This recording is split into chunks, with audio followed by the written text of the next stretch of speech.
Welcome back to the kitchen. Tonight we're having comfort food. When I say that word comfort food, what comes to your mind?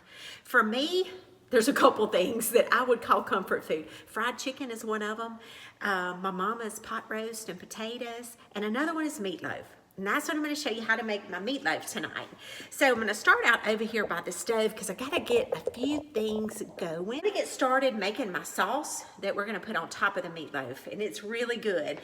What I've got on my cutting board, I've already chopped up a whole onion. This is actually a whole bell pepper, but it was a little bell pepper. So if it's a very big bell pepper, you may not need it all. But I'm going to put 1/4 cup of my diced onions in my saucepan with just a fraction. I'd say a tablespoon or two of the bell peppers. I just want a little bit of that flavor. And I'm going to use the rest of this over here. I'm going to tuck it out of my way so I can give you the rest of what I'm going to put in this sauce. And I'll put this in the comments. I just use quick squeeze minced garlic. I put a big squeeze. 1/2 cup of ketchup. All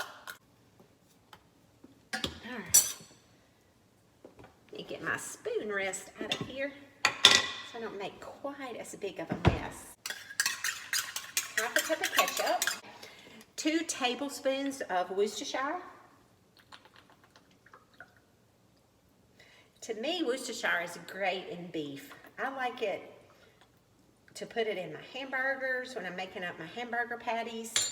It's just good all the way around. 1/2 teaspoon of salt. We got a good bit of salt in some of these ingredients. I'm gonna go heavy on this black pepper. Actually, I'm gonna do about 1.5 teaspoons. It's a good bit of black pepper, but it's gonna be good. This white wine vinegar, I'm gonna put 2 tablespoons of that in there as well. You can use red wine vinegar, that's good in here too. Red or white wine vinegar. About 1/2 cup or a little more of diced tomatoes. But my sweet mama sent me home with a treat. Homemade tomatoes. But these are whole tomatoes, but I'm gonna use them. There's some big tomatoes in here, but I'm gonna go ahead and just dump a few in there. Ooh, there's some smaller pieces, I'll get those. But you don't want a whole can of diced tomatoes. I'd say 1/2 cup or so. And as this cooks down all together, I'm gonna smush up that tomato because I don't want a big chunk. All right, so that is good on the tomatoes. I'm gonna stir it all together. I'm gonna let it come to a boil, and it's just gonna cook, probably 15 minutes. Not super thick, but thicker. Also, while I got you here, we're kind of be going back and forth. I fried up, this is probably 5 or 6 slices of bacon earlier.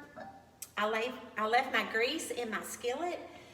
I don't need all of this grease, so I keep my bacon grease. I'm gonna pour most of it off into my mason jar. And then I'm going to put the rest of this pepper and onion into my bacon grease, get it sauteed, and I saute it till it's mushy. In my meatloaf, I don't like to bite into big crunchy chunks of onions and bell peppers, so I'm gonna cook this in that bacon grease and then take it off and put it, look at me waving that at you. And then I'm gonna drain it on a paper towel because I don't want all that grease in my meatloaf once I mix everything together, because it's gonna be greasy enough.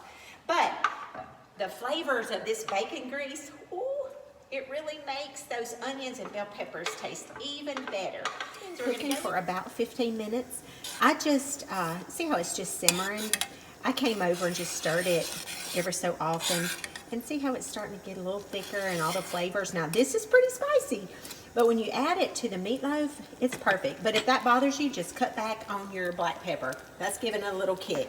So I'm gonna turn that fire off and let it just sit there. I wanted you to also see my peppers and onions, like they're brown. I really cook them a lot. And I'm gonna move them over to my paper towels and let them drain good. Okay, let's put our meatloaf together. So in here, I have 1 pound of lean ground beef. This is actually ground round that I've tossed into my bowl. I have 1 package of breakfast sausage. I like to mix the ground beef and the sausage. I like the flavors it gives. Now let's season it up. You can season this with whatever seasonings you like. I'm gonna do 1 teaspoon of salt. This is just my little concoction. I'm going in with some pepper. That's about 1/2 teaspoon of black pepper. I'm gonna use a teaspoon of thyme. And I like rosemary. I like rosemary and thyme together. So I'm gonna use a teaspoon of rosemary. I don't use a ton of rosemary, but I do like it in meatloaf, and I also like it on salmon. I had to think, what meat was that I like this on? I like just salt and pepper and some rosemary on my salmon. Tablespoon of dried parsley. You can use fresh. I tend to be a dried herbs kind of girl. Tablespoon of that. All right, we gotta bind things together. 2 eggs. This is a double yolk egg, so that's why you're gonna just see me crack one. Homemade eggs, double yolk. My mama just talked to me today about composting my soil, so she sent me home with a bucket so that I can throw my scraps in and start me a compost pile. Okay, I'm gonna put a couple teaspoons of spicy brown mustard. Lots of stuff goes in meatloaf to give it good flavor. There's nothing worse. One of the things I don't like about meatloaf, like I love meatloaf, but sometimes I tend to eat the outside because I find that the middle gets kind of dry and packy and less flavorful. Do you know what I'm talking about? Wait till you see what I do with this. It is not packy and dry and unflavorful in the middle. 1/4 cup of ketchup in the mixture. And y'all, I had never really measured before, but I'm trying to give you measurements. Let's see, I need a spoon. Takes a minute to organize all your ingredients. And I'm gonna put a little Worcestershire actually in my meat. A couple teaspoons, I gave it a good little dash. And I'm gonna add some heavy cream to this mixture. About 1/4 cup. Heavy cream is good. Okay, and with meatloaf, you need a binder. Something to hold it all together. Your egg, the heavy cream, that's gonna help, but you need some sort of bread. Crackers, bread, breadcrumbs. Let me tell you what I'm gonna use. Fried onion rings. About 3/4 of a cup. What I did is I just got some out and crunched them up, and about 3/4 of a cup of onion rings. Those crispy fried onion rings. You know, like the ones you put on your green bean casserole? This is a huge bag I got from Sam's. We like these on our salads. So, that is it for everything that's gonna go in our meatloaf. Now we're just gonna mush it all together. And I am probably about to put my hands in this to get it mixed good. Y'all don't mind, do you? Okay, I got all of that meatloaf mixed together, and I realized I forgot something. Part that makes it so good, those peppers and onions. Let's try mixing that again. And now this is gonna be a little different. I got a cookie sheet. It's that smaller size. It's not that huge one. And I trimmed some parchment paper. I cut it so that the edge hangs over. And let me tell you why. I am about to find another spoon because I put that one away. I'm gonna dump all of my meatloaf onto here. And clean hands. We're gonna press this out, and I'm gonna tell you why. You're like, good grief, what are we doing? Hold tight, and I'm gonna show you. You know how meatloaf, like I said, gets drier in the middle, and all the flavors don't go throughout it? Show you how we can avoid that. So I'm just pressing it evenly all the way in the corner. So I've got my meatloaf there. I'm gonna go wash my hands. You ready for it? Block of cream cheese, an 8-ounce cream cheese that's been softened. I've had it sitting out, and I'm gonna put some diced jalapenos. These are just diced jalapenos in the jar. I keep them, and I'm using a fork so that I don't get the juice. And I'm just gonna put in a couple scoops. I don't want a lot because I got some heat in that sauce. So I don't want it too spicy. The beauty of a meatloaf, you can put whatever flavors you like and make it like you like it. Now blend this good so your cream cheese is smooth and not lumpy. Now,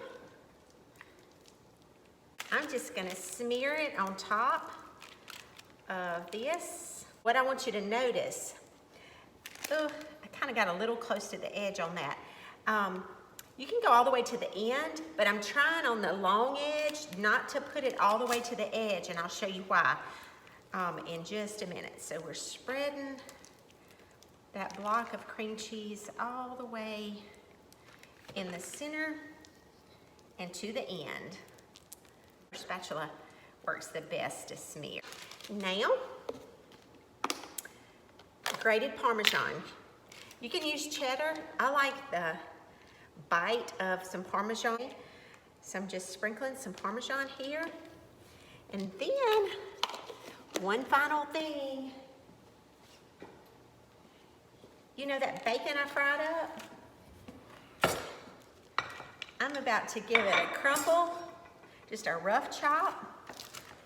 This is, I think this was about maybe 5 or 6 pieces of bacon that I fried. And I've also used the real bacon pieces in the bag. This is just a little bit better to me. I'm gonna sprinkle the bacon on now. Clear some room. Now, the reason that I made sure to put my parchment paper hanging off the end is so I could get a hold of this and start rolling it.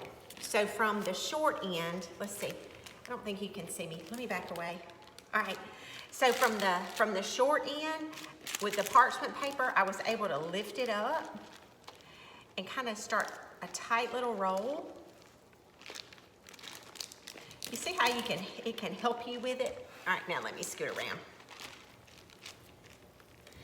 I'm gonna leave my video on for all of this so you can see me roll it, because you kind of have to help it along under there so to keep your roll going. And scoot your pan down.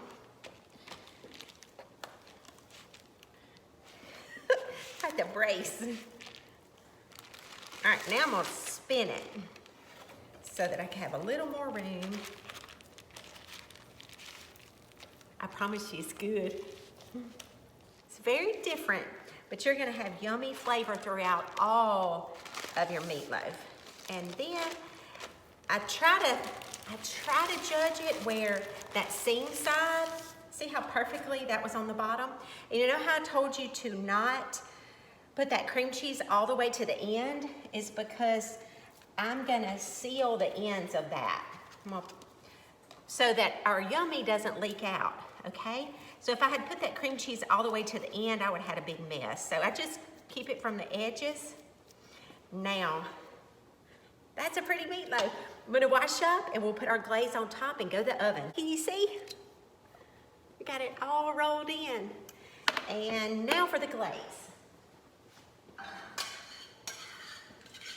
I'm only gonna spoon, it doesn't make a ton. Put about half of it on now, and then halfway through, we're gonna baste it again, okay? So I'm just gonna let that run off and run down the sides. And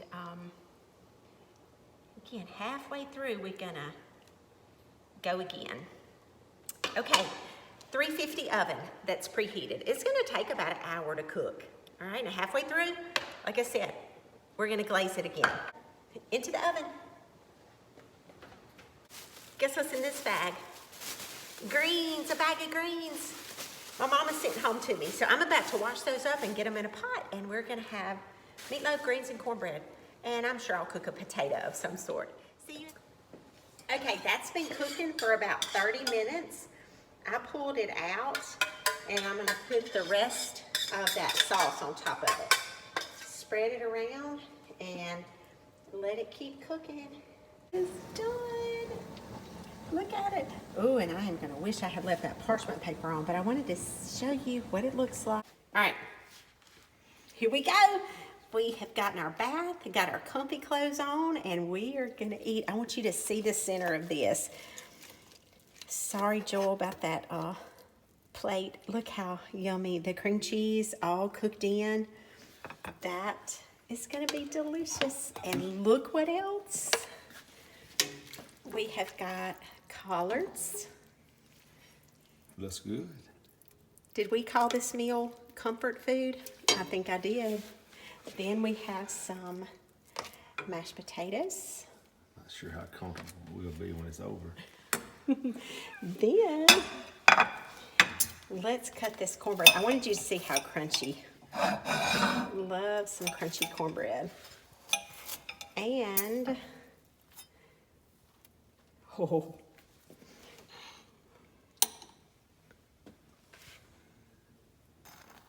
Okay. And that is supper. I hope you cook it. Bye.